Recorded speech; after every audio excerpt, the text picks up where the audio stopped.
बिस्मिल्लाहिर्रहमानिर्रहीम, अस्सलाम वालेकुम नाज़रीन, मैं हूं फराज शाहिद और आप देख रहे हैं डीके न्यूज़। आइए नजर डालते हैं आज की हेडलाइंस पर। शामिल करते हैं चिन्नौर से, जहां पर additional deputy commissioner Syed Nazarat Ali Shah का डिस्ट्रिक्ट प्रेस क्लब का दौरा। सदर press club Shahid Mahmood Chaudhry, general secretary Ghulam Murtaza समेत सहाफ़ियों ने सैयद नज़ारत अली शाह का इस्तकबाल किया। सहाफ़ियों के साथ हमेशा बेहतरीन रिश्ता रहा। मिस्बत निशानदेही से इज्तिमाई मसाइल का हल यकीनी होता है।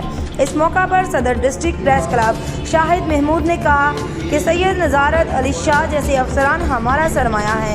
3 माह के करीब मुद्दत में किए गए इक़दाम को कभी फरामोश नहीं कर पाएंगे।